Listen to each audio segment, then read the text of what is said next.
Hello नमस्कार दोस्तों।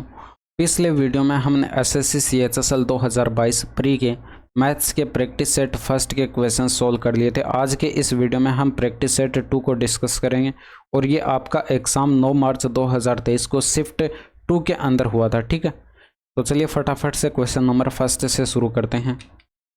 इसमें देखिए यदि k + 1/k बराबर या -2 बराबर 0 दे रखा और k ग्रेटर देन 0 दे रखा तो इसका मान कैलकुलेट करके बताना।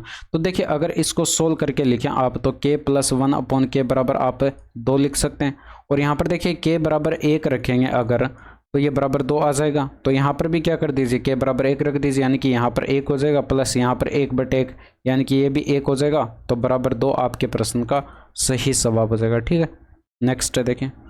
अब इसमें देखिए इसका मान कैलकुलेट करके बताना था। तो सबसे पहले यहाँ पर देखिए ये तो आपके पास 1 लिखा हुआ, ऊपर अंश में न्यूमिनेटर में जो लिखा हुआ इसको सोल्व करते हैं। तो यहाँ पर ये 1 लिखा हुआ है और गुणा में चेंज करेंगे तो ये 1/2 पलट जाएगा, यानी कि 2/1 हो जाएगा। तो यहाँ पर ये गुणा में और ये 1/2 और प्लस फिर यहाँ पर 1/2 और फिर गुणा में 1/2 और ये वैल्यू पलट जाएगी, गुणा में चेंज करेंगे तो 2 ऊपर चला जाएगा। तो ये 2 से 2 कट जाएगा, यहाँ पर 2 से 2 कट जाएगा, आएगा क्या 1 + 1/2 यानी कि इसको आप लिख सकते हैं 3/2। इसके बाद यहाँ पर ये जो डिनोमिनेटर में आपको ये दे रखा है इसको हम सोल्व करते हैं। तो यहाँ पर ये 1/4 लिखा हुआ, गुणा में 1/4, ये गुणा में चेंज करेंगे तो 2 ऊपर चला जाएगा, प्लस यहाँ पर 1/4 और गुणा में चेंज करेंगे तो ये आपके पास 4 ऊपर चला जाएगा। फिर यहाँ पर गुणा में 1/2 दे रखा है, फिर माइनस का चिन्ह, फिर 1/4 गुणा में चेंज करेंगे तो ये 2 ऊपर चला जाएगा, फिर 1/2।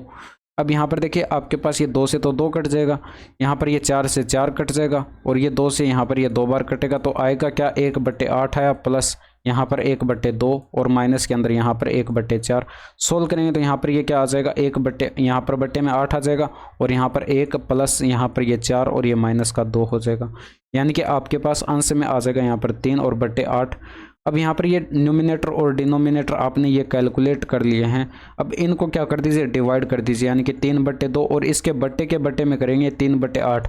तो यहाँ पर देखिए इसको इस तरह से आप लिख सकते हैं 3/2, ये पलट जाएगा अगर आप ऊपर इसको मल्टीप्लाई में लेकर जाएंगे तो ये 8/3 हो जाएगा, यानी कि 3 से 3 कट जाएगा और 4 आपके प्रश्न का सही जवाब आ जाएगा। ठीक है, नेक्स्ट देखिए।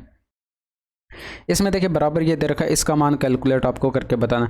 देखिए जब भी आप x³ + 1/x³ कैलकुलेट करेंगे तो यहाँ पर x + 1/x की वैल्यू चाहिए होगी और इससे देखिए आप अगर x + 1/x कैलकुलेट करना चाहते हैं तो यहाँ पर डायरेक्ट आपको याद रखना है, जब भी आपको ये दे रखा है x⁴ + 1/x⁴ और जाना है x + 1/x पर, तो क्या करेंगे अंडर के अंदर करेंगे, ये 47 प्लस का 2 कर देंगे। ठीक है, अब ये जो भी आएगा इसमें फिर से +2 करेंगे और उसका वर्गमूल लेंगे। ठीक है, ये काम आपको करना है। तो यहाँ पर देखिए 49 का वर्गमूल 7 हो जाएगा, 7 में 2 जोड़ेंगे 9 हो जाएगा, 9 का वर्गमूल फिर से 3 हो जाएगा, तो बराबर हमें 3 आया। अब इसका मान आप कैलकुलेट कर सकते हैं भाई, ये जो 3 आया है इसका क्यूब करेंगे और माइनस कर देंगे 3 × 3, यानी कि 27 में से 9 माइनस किया, यानी कि 18 आपके प्रश्न का सही जवाब हो जाएगा। नेक्स्ट देखिए। इसमें देखिए कुल कितने प्रतिशत लोगों को काला रंग पसंद है। तो ब्लैक यानी कि कलर्स आपको यहाँ पर दे रखे हैं, 10 लोगों को पसंद है। ठीक है, तो टोटल कितने लोग हो जाएंगे वो बटे में रखेंगे। तो 8 2 10 1 11 हो जाएगा और ये 17 हो जाएगा, 27 हो जाएगा, 8 35 हो जाएगा, 12 47 हो जाएगा, 3 50 हो जाएगा। ठीक है, और गुणा कर देंगे 100 से, यानी कि 20% आपके प्रश्न का सही आंसर होगा। नेक्स्ट देख। अब वही क्वेश्चन यहाँ पर इंग्लिश में लिखा हुआ है, तो जो इंग्लिश वाले हैं वो यहाँ से वीडियो को पॉज करके पढ़ सकते हैं। ठीक है, नेक्स्ट देखिए। यदि किसी वृत्त के दीर्घ चाप पर एक जीवा द्वारा अंतरित कोण 55 डिग्री है तो वृत्त के केंद्र पर समान जीवा द्वारा अंतरित कोण कितना होगा। तो देखिए 55 का 2 गुना हो जाएगा 110 डिग्री। देखिए आप इसको समझ सकते हैं। यहाँ पर मान लीजिए आपके पास ये कोई सर्कल है, ठीक है, और इसके अंदर आपको कोई जीवा दे रखी है और इस जीवा द्वारा दीर्घ चाप पर, यानी कि इसके ऊपर जो ये बड़ा चाप बन रहा है ये इसका दीर्घ चाप होगा और इस जीवा द्वारा जो है इस दीर्घ चाप पर बनाया गया कोण जो है ये आपको दे रखा है 55 डिग्री। तो यहाँ पर ये कुछ इस तरह से बनेगा और इसी जीवा द्वारा केंद्र पर बनाया गया कोण जो है ये आपसे पूछा गया। तो यहाँ पर ये आपको 55 डिग्री दे रखा था, तो यहाँ पर केंद्र पर बनाया गया कोण इसका 2 गुना हो जाएगा, यानी कि 110 डिग्री आपके प्रश्न का सही जवाब होगा। इसमें देखिए ए की आय का 20% बी की आय के 10% के बराबर है। यदि ए की आय 2550 है तो बी की आय क्या होगी। देखिए 20% का मतलब होता है 1/5 यानी कि ए का 1/5 और 10% का मतलब होता है 1/10 यानी कि बी का 1/10 यानी कि b/10। ये आपस में बराबर दे रखे हैं तो यहाँ से ए और बी का अगर रेशियो लिखें तो 1:2 बनेगा। अब यहाँ पर ए का आपको दे रखा है, यहाँ पर ए की आय आपको दे रखी है यानी कि आपको दे रखी है 2550। तो यानी कि आपके पास बी की आय यानी कि 2 यूनिट है तो यहाँ पर ये भी आपके पास 2 ना होकर 2 का कितना गुना हो जाएगी, 2550 गुना हो जाएगी। तो इसको अगर गुणा कराएंगे तो ये 4000 और ये 1100 ऐड करेंगे यानी कि 5100 आपके प्रश्न का सही आंसर होगा। नेक्स्ट देखें, एक धनराशि साधारण ब्याज पर 10% वार्षिक दर से 3 वर्ष में इतनी हो जाती है तो उस धनराशि का मूल्य क्या होगा। देखिए धनराशि मान लीजिए P है, रेट ऑफ इंटरेस्ट 10 और यहाँ पर टाइम 3 वर्ष का और डिवाइड करेंगे 100 से तो ये ब्याज आएगा। और ब्याज कितना होगा, देखिए 403 ये अमाउंट दे रखा है, इसमें से वो धनराशि P घटा दे तो ये ब्याज होगा यानी कि अब बराबर हो जाएगा इसके। तो ये 0 से ये 0 कट जाएगा यानी कि 3P/10 हो जाएगा और ये P इधर प्लस में आ जाएगा और ये बराबर 403। अब इसको सोल्व करेंगे तो 13P/10 हो जाएगा और ये बराबर कितना हो जाएगा 403। अब देखिए 13 से काटेंगे तो 13 3 39 हो जाएगा, 13 कम 13 हो जाएगा यानी कि P बराबर 310 आपके प्रश्न का सही जवाब हो जाएगा। नेक्स्ट देखें, अब इसमें देखिए कोस भी बराबर दे रखा है और कोसेक भी आपको कैलकुलेट करके बताना। तो सबसे पहले एक समकोण त्रिभुज बना लेते हैं और यहाँ पर ये आपको बी एंगल दे रखा है और यहाँ पर ये मान लीजिए आपके पास ये 90 डिग्री है, ठीक है। तो ये समकोण त्रिभुज हो जाएगा और यहाँ पर जो है बी ये आपको कोस भी दे रखा है तो यहाँ पर जो है बेस आपके पास 5 यूनिट हो जाएगा, पर ये हाइपोटेनस 9 यूनिट का हो जाएगा। तो परपेंडिकुलर क्या हो जाएगा, पाइथागोरस प्रमेय से कैलकुलेट कर लीजिए भाई। आप क्या करेंगे 9 का स्क्वायर करेंगे और इसमें आप यहाँ पर माइनस कर देंगे 5 का स्क्वायर, तो a square minus b square का फॉर्मूला लगेगा। तो यानी कि एक बार प्लस करेंगे तो 14 और एक बार माइनस करेंगे तो ये 4 का डिफरेंस यानी कि 2√14 आप इसको लिख सकते हैं। तो परपेंडिकुलर आपके पास आ चुका है। अब कोसेक भी अगर आप कैलकुलेट करेंगे तो यहाँ पर जो है ये आपके पास हाइपोटेनस ऊपर रहेगा और परपेंडिकुलर नीचे आ जाएगा, ठीक। यानी कि आपके पास ऊपर हो जाएगा 9 और बट्टे में 2√14 आपके प्रश्न का सही जवाब हो जाएगा। नेक्स्ट देखें, इसका मान कैलकुलेट करके बताना। देखिए इसके लिए आपको यहाँ पर फॉर्मूला अगर पता होगा तो डायरेक्ट आप दिमाग के अंदर सोचकर आंसर इसको टिक कर सकते हैं, लेकिन कैसे, देखिए यहाँ पर ये tan a बराबर क्या हो जाएगा। देखिए आपकी कैलकुलेशन भी अच्छी खासी होनी चाहिए। यहाँ पर ये आपके पास tan a बराबर क्या हो जाएगा, sin a हो जाएगा और ये बटे में क्या हो जाएगा, cos a हो जाएगा, ठीक है। ये इसका फॉर्मूला होता है। जैसे आप tan a की जगह यहाँ पर रखेंगे तो देखिए sin a ऊपर से कॉमन आ जाएगा, sin a ऊपर से कॉमन आ जाएगा और tan a की जगह यहाँ पर देखिए 1/cos a बचेगा और 1/cos a को क्या लिख सकते हैं, sec a लिख सकते हैं। और यहाँ पर ये माइनस, यहाँ पर देखिए साइन ए बाहर चला गया यानी कि यहाँ पर माइनस का 1 बच गया बटे के अंदर। इसी तरह से यहाँ पर भी साइन ए कॉमन आएगा और ब्रैकेट के अंदर यहाँ पर 1/cos a यानी कि सेक है, फिर से यहाँ पर ये सेक आ जाएगा और प्लस में यहाँ पर 1 बचेगा और ये साइन ए से साइन ए कैंसिल हो जाएगा। ऑप्शन नंबर फर्स्ट आपके पास करेक्ट आंसर आ जाएगा, ठीक है। तो इसको दिमाग में भी कैलकुलेट किया जा सकता था। रोहित एक गेंद को ₹700 में खरीदता है। रोहित इस गेंद पर एक ग्राहक को 20% और 40% के 2 क्रमागत बट्टे देता है। गेंद का विक्रय मूल्य क्या होगा, बट्टे मतलब छूट देता। तो एकल छूट कैलकुलेट कर लीजिए यानी कि 20 + 40 - 20 इंटू में 40 और बट्टे 100 करेंगे तो यहाँ पर देखिए आपके पास ये 60 - 8 करेंगे यानी कि 52% की यहाँ पर छूट दी गई। तो 48% विक्रय मूल्य रहा होगा यानी कि 700 का अगर 48% कैलकुलेट कर लें तो ये आपके पास जो है विक्रय मूल्य आ जाएगा यानी कि 7 × 8 = 56 हो जाएगा, 7 × 28 = 5 × 33 336 आपके प्रश्न का सही जवाब हो जाएगा। इसमें देखिए एक कार 40 किलोमीटर की दूरी 24 मिनट में तय करती है। यदि कार की चाल को 40 किलोमीटर/आवर से घटा दिया जाए तो कार द्वारा यही दूरी तय करने में कितना समय लगेगा। तो सबसे पहले देखिए मिनट को आप घंटे में चेंज कर लीजिए यानी कि 24/60 करेंगे तो 4 से कटेगा 6 हो जाएगा, 4 से कटेगा 15 यानी कि 6/15 घंटे आपके पास ये टाइम आ जाएगा। इसके बाद यहाँ पर देखिए दूरी बटे चाल, ये आपके पास दूरी बटे समय करेंगे तो चाल आ जाएगी यानी कि स्पीड आ जाएगी जो पहले स्पीड थी यानी कि 40 बटे करेंगे ये 6/15 यानी कि 6 तो यहाँ पर बटे में रहेगा, 15 ऊपर चला जाएगा गुणा में, 3 से कटेगा 5 × 3 = 15 हो जाएगा और 3 से कटेगा 2 बार, ये 2 से कटेगा यहाँ पर 20 हो जाएगा, 20 × 5 = 100 किलोमीटर। 100 किलोमीटर/आवर जो है ये पहले स्पीड थी, फिर यहाँ पर इसे 40 किलोमीटर पर आवर से घटा दिया जाता है, यानी कि इसमें से अगर 40 किलोमीटर पर आवर घटा दिया जाए तो स्पीड अब कितनी हो जाएगी, यानी कि स्पीड अब हो जाएगी 60 किलोमीटर पर आवर। तो 60 किलोमीटर पर आवर की स्पीड से अब इसी दूरी 40 किलोमीटर को कवर किया जाए तो टाइम कितना लगेगा ये कैलकुलेट करके बताना। भाई टाइम बराबर होता है दूरी बटे चाल, यानी कि 40 बटे ये चाल इसमें से डिवाइड कर देंगे, यानी कि 60 का इसमें डिवाइड कर देंगे। लेकिन ये घंटे में टाइम आएगा, आपसे मिनट में पूछा गया, तो मिनट में चेंज करने के लिए 60 से गुणा भी करना पड़ेगा, यानी कि 40 मिनट आपके प्रश्न का सही जवाब हो जाएगा। ठीक है, इतना देखिए डिटेल्स में नहीं लिखना पड़ता, अगर आप डायरेक्ट कैलकुलेशन करते हैं तो ये आंसर आपके पास जल्दी आ जाएगा। नेक्स्ट देखिए, एक लंबवर्तीय शंकु के आधार की परिधि 88 सेंटीमीटर, यदि शंकु की ऊंचाई जो है 28 सेंटीमीटर है तो शंकु का वक्र पृष्ठीय क्षेत्रफल क्या होगा। तो यहाँ पर देखिए परिधि आपको दे रखी है, आधार की परिधि, तो 2 पाई आर होता है, यानी कि 2 इंटू में 22/7 आर आपको कैलकुलेट करना है, बराबर ये 88 दे रखी है परिधि। ठीक है, तो 22 दूनी 44 से 2 बार कट जाएगा, आर बराबर कितना आ जाएगा 14। त्रिज्या आपके पास 14 आ चुकी है। इसका फॉर्मूला क्या होता है वक्र पृष्ठीय क्षेत्रफल का, पाई आर एल होता है, यानी कि यहाँ पर हमें एल चाहिए होगा, तो एल हम कहाँ से कैलकुलेट करेंगे, यानी कि एल बराबर फॉर्मूला होता है शंकु के अंदर एच का स्क्वायर, हाइट का स्क्वायर प्लस आर का स्क्वायर, तो ये एच है और ये आर है, तो यानी कि अंडर रूट के अंदर हो जाएगा आपके पास एच का स्क्वायर, यानी कि 28 का स्क्वायर हो जाएगा, ये हो जाएगा 784 और प्लस में 14 का स्क्वायर 196 हो जाएगा।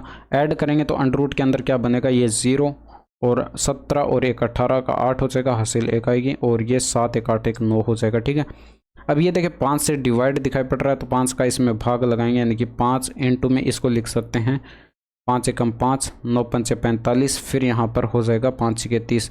अब देखिए इसको आप यहाँ पर लिख सकते हैं 14 अंडर रूट 5, ये आपके पास L का मान आ चुका है, तो अब फॉर्मूले में रख दीजिए, यानी कि बराबर हो जाएगा पाई का मान 22/7 इंटू में R 14 इंटू में ये हो जाएगा 14 अंडर रूट 5, 7 से कटेगा 7 दूनी का 14, 22 दूनी 44 हो जाएगा, 14 4 56 हो जाएगा, 14 4 56 और 5 हो जाएगा 61, और यहाँ पर जो है अंडर रूट 5 आ जाएगा, यानी कि 616 अंडर रूट 5 सेंटीमीटर स्क्वायर आपके प्रश्न का सही जवाब होगा। एक वृत्त के परिधि 88 सेंटीमीटर। अब देखिए परिधि 88 सेंटीमीटर थी तो आर हमारा 14 था, ये हमने अभी भी कैलकुलेट किया था। जीवा एक्स वाई इस वृत्त की परिधि पर 90 डिग्री का कोण बनाता है, तो एक्स वाई की लंबाई कितनी होगी। देखिए जीवा अगर परिधि पर 90 डिग्री का कोण बनाती है तो एक ही पॉसिबिलिटी यहाँ पर होती है, वो इस वृत्त का व्यास, क्योंकि सबसे बड़ी जीवा इस वृत्त का व्यास होती है और वही यहाँ पर परिधि पर 90 डिग्री का कोण बनाएगी। ठीक है, तो यहाँ पर मान लीजिए आपके पास इस वृत्त की सबसे बड़ी जीवा है जो कि यहाँ पर परिधि पर 90 डिग्री का कोण बनाती है। अब इस जीवा के अंदर जो है आपको यहाँ पर इस जीवा की लंबाई कैलकुलेट करके बतानी है, और त्रिज्या आपको यहाँ पर 14, यह त्रिज्या हमारे पास कितनी आई थी 14 सेंटीमीटर आई थी, तो यहाँ से लेकर यहाँ तक की ये भी आपके पास 14 हो जाएगी। तो टोटल आपके पास ये जीवा की लंबाई, कुल लंबाई कितनी हो जाएगी यहाँ से लेकर यहाँ तक, ये हो जाएगी कुल आपके पास 28 सेंटीमीटर हो जाएगी, 14 का 2 गुना। अगर देखिए कॉन्सेप्ट पता था तो बिना लिखे भी आप इसको सोल्व कर सकते हैं। ठीक है, 28 सेंटीमीटर। इसमें देखिए व्यंजक का 100 से लेकर जो है 100 पदों तक का मान क्या होगा। तो एक चीज़ आप यहाँ पर देख सकते हैं, ये -1 बनाएगा, यहाँ पर भी ये -1, यहाँ पर भी ये -1, यानी कि 2 पद मिलकर -1 बना रहे हैं। तो ये कितने पदों तक जाएगा भाई, यहाँ पर 50 पदों तक जाएगा। 50 पदों तक कैसे जाएगा, यहाँ पर देख लीजिए, ये देख लीजिए 2 पद मिलकर 1 पद बना रहे हैं, तो यहाँ पर टोटल 100 पद हैं, यानी कि 100 पदों का कितना पद बन जाएगा, 2 ये 50 पद बन जाएगा। तो अब इसको सोल्व कर लीजिए, यानी कि 100 ये 50 बार -1 ऐड होगा, तो -1 इंटू में कर देंगे 50, यानी कि -50 आपके प्रश्न का सही जवाब हो जाएगा। ठीक है, नेक्स्ट देखिए, इसमें देखिए 6 सेंटीमीटर त्रिज्या वाले 2 वृत्त एक दूसरे को इस प्रकार प्रतिच्छेद करते हैं कि प्रत्येक वृत्त एक दूसरे के केंद्र से होकर गुजरता है। वृत्तों के उभयनिष्ठ जीवा की लंबाई कैलकुलेट करके बताना है। ठीक है, तो उभयनिष्ठ जीवा की लंबाई कैलकुलेट करके बताना है। यहाँ पर देखिए कॉन्सेप्ट आपको ये ध्यान रखना है, यहाँ पर इसका त्रिज्या का जो है √3 गुना होता है, यानी कि 6 √3 आपके पास सही आंसर आ जाएगा। लेकिन यहाँ पर देखिए ये मान लीजिए कुछ इस तरह से आपको दे रखा है। ठीक है, अब यहाँ पर त्रिज्या दोनों वृत्तों की समान होनी चाहिए 6 सेंटीमीटर, तो इनके उभयनिष्ठ जीवा जो है यहाँ से कुछ इस तरह से जाएगी। ठीक है।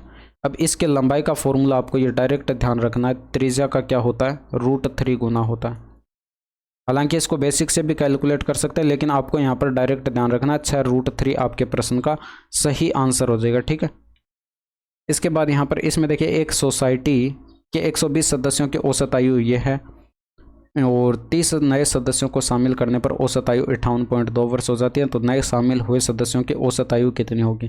तो एक चीज़ यहाँ पर देखिए, आपके पास ये औसत आयु 150 सदस्यों की हो जाएगी। भाई 30 शामिल इसमें हो जाते हैं, तो यहाँ पर 150 सदस्यों की औसत आयु 58.2 है। तो 150 को गुणा करते हैं 58.2 से, तो ये टोटल आयु हो जाएगी। ठीक है। अब इसमें से माइनस कर दे जो पहले आयु थी, यानी कि ये 62.5 थी और ये कितने सदस्यों की थी, 120 की थी। तो 120 से गुणा कर दें तो ये टोटल आयु पहले थी, इसमें से घटा दें तो यहाँ पर 29 व्यक्तियों की आयु आ जाएगी और यहाँ पर टोटल आयु आ जाएगी। ठीक है। और उसको 30 से डिवाइड कर दें तो आपके पास औसत आयु आ जाएगी। अब इसको कैलकुलेट कर लीजिए। पॉइंट से देखिए, यहाँ पर ये 0 कट जाएगा, ये पॉइंट से यहाँ पर ये 0 कट जाएगा, 3 से कटेगा ये 10 हो जाएगा, 3 से कटेगा ये 5 हो जाएगा, 3 से कटेगा ये 4 हो जाएगा।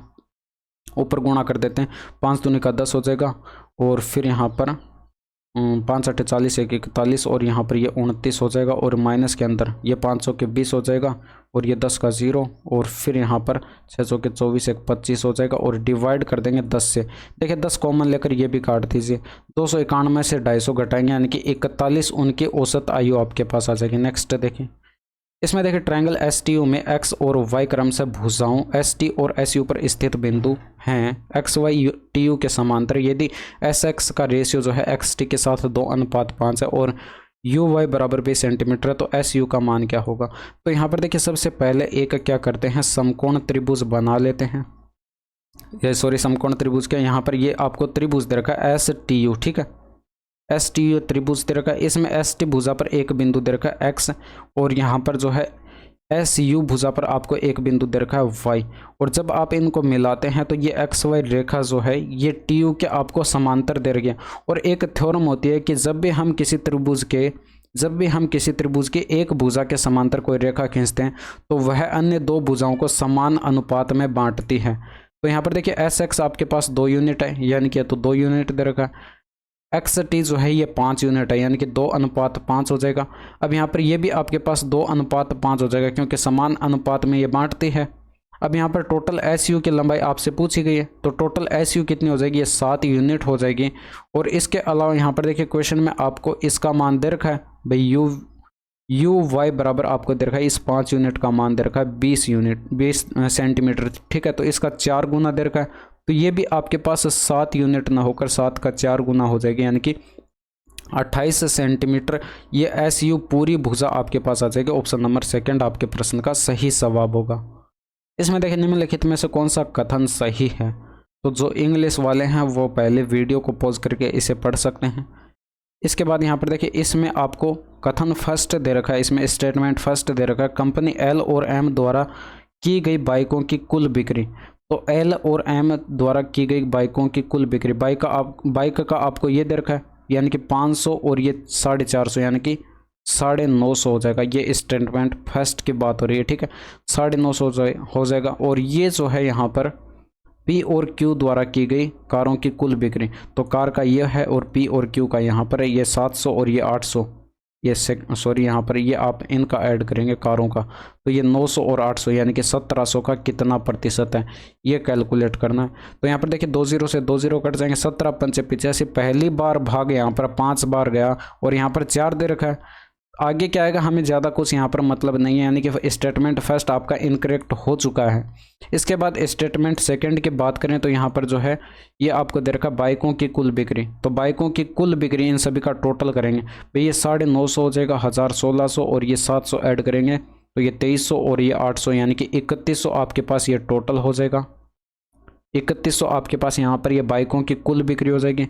इसके बाद यहाँ पर ये कारों की कुल बिक्री का कितना प्रतिशत है ये कैलकुलेट कर लेते हैं। तो यहाँ पर कारों की ये है 1000 और ये 1550, 1600 और ये 700, यानी कि 2300 हो जाएगा और ये 3200 हो जाएगा और यहाँ पर 800 ऐड करेंगे तो 4000 हो जाएगा। 4000 का कितना प्रतिशत है कैलकुलेट करेंगे तो ये 2 0 और ये 1 0 700 के 28 हो जाएगा, फिर 3 बचा, 700 के 28, फिर 2 बचा, 500 के 20, यानी कि 77.5%। स्टेटमेंट सेकंड जो है ये आपका करेक्ट है। ठीक है, नेक्स्ट देखिए।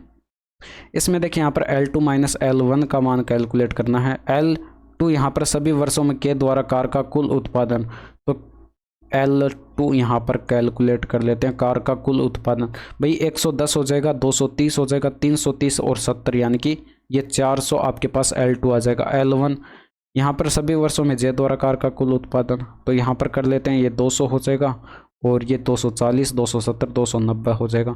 इनका डिफरेंस आपको कैलकुलेट करके बताना है। तो 110 का आपको दिखाई पड़ रहा है, यानी कि ऑप्शन नंबर 3 आपके प्रश्न का सही जवाब होगा। बाकी इंग्लिश वाले वीडियो को पॉज करके यहाँ पर इसको पढ़ सकते हैं। L2 माइनस L1 कैलकुलेट करके बताना है। इसमें देखें यहाँ पर ये दे रखा लड़कों के कुल अंक आपको दे रखे 800 है। रोहित के अंक राजू के अंक से कितने प्रतिशत कम हैं? तो यहाँ पर रोहित का ये दे रखा और ये राजू का यहाँ पर दे रखा। आपको ये दिखाई नहीं पड़ रहा होगा, ये यहाँ पर मैं लिख देता हूँ, ये 15% और ये आपके पास यहाँ पर 20% है। पहले इंग्लिश वाले जो हैं यहाँ पर इसको पढ़ सकते हैं और इसमें थोड़ा सा डेटा आपको ये क्लियर भी दिखाई पड़ रहा होगा। ठीक है, 15 और ये 20%। इनका डिफरेंस देखिए यहाँ पर ये कितने का है। इनका डिफरेंस यहाँ पर देखिए 5% का, यानी कि 5% कम है भाई, 5% कम है राजू के अंक से, यानी कि 20% से, और ये गुणा कर देंगे 100 से, तो ये परसेंटेज कमी आ जाएगी, यानी कि 25% आपको ये आंसर दिखाई पड़ रहा है। ऑप्शन नंबर सेकंड आपके प्रश्न का करेक्ट आंसर हो जाएगा। ठीक है, नेक्स्ट देखें। इसमें देखिए इसको कैलकुलेट करके बताना।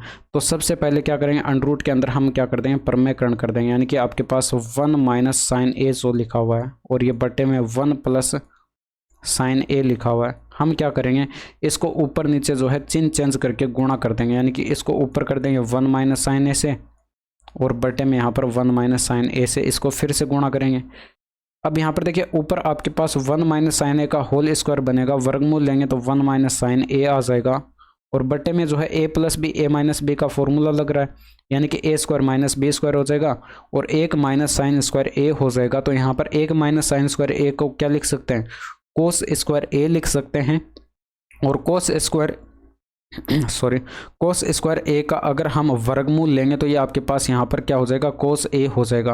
और इसको देखिए अलग अलग करेंगे तो 1 के बट्टे में कोस ए होगा, यानी कि सेक ए हो जाएगा, और माइनस के अंदर साइन ए बट्टे कोस ए क्या हो जाएगा, टेन ए हो जाएगा, यानी कि ऑप्शन नंबर 3 जो है ये आपके प्रश्न का सही जवाब होगा। इसमें देखिए राहुल अपनी आय का कुल भाग खर्च करके शेष भाग की बचत करता है। उसके खर्च और बचत का अनुपात 5:4 है। यदि राहुल की आय 36,000 है तो उसके द्वारा खर्च की जाने वाली धनराशि कितनी होगी? तो सीधे डायरेक्ट कर सकते हैं, 5 4 9 9 बराबर 36,000, यानी कि 4,000 गुना, तो खर्च पूछा गया था, यानी कि 5 का 4,000 गुना 20,000 आपके प्रश्न का सही आंसर हो जाएगा। ठीक है, हालांकि इसको देखिए समझाने के लिए मुझको लिख कर यहाँ पर यह समझाना पड़ेगा आपको। तो यहाँ पर देखिए खर्च एक्सपेंडिचर दे रखा है और ये सेविंग दे रखा है, तो यहाँ पर ये 5:2 दे रखा है इनका रेशियो। टोटल करेंगे, ये 5:4 दे रखा है इनका रेशियो। टोटल करेंगे तो इनकम आएगी और इनकम कितनी हो जाएगी, 9 यूनिट हो जाएगी। इसी 9 यूनिट का मान दे रखा है कितना, 36,000, यानी कि कितना गुना दे रखा है, 4,000 गुना दे रखा है।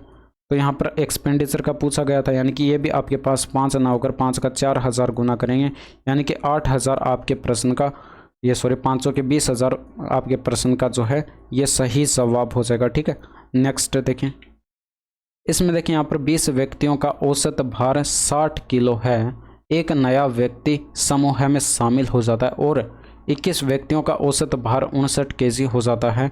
नए व्यक्ति का भार कितना होगा? देखिए जो नया शामिल हो रहा है ये अपने साथ 60 लेकर आता तो एवरेज में कोई फ़र्क नहीं पड़ता, लेकिन ये कम लेकर आया, कितना? एवरेज में देखिए 1 की कमी हो रही है और कितने लोग हो गए, टोटल 21 व्यक्ति हो गए। तो यहाँ पर 21 से इसको गुणा करा देंगे और इसमें से माइनस कर देंगे, यानी कि 39 आपके प्रश्न का सही जवाब हो जाएगा। ठीक है, नेक्स्ट देखिए। एक व्यक्ति ने ₹80 प्रति पेन की दर से जो है दर पर 80 पेन खरीदे। वह 40 पेन 20% की दर पर हानि पर बेचता है। यदि सभी पेनों को मिलाकर उन पर 20% का लाभ अर्जित किया जाता है तो शेष 40 पेनों पर लाभ प्रतिशत क्या होगा? देखिए इसको एलिगेशन से भी आप बना सकते हैं और बेसिक से भी आप इसको बना सकते हैं, लेकिन एलिगेशन से अगर आप इसको बनाएंगे तो ये आसान पड़ेगा।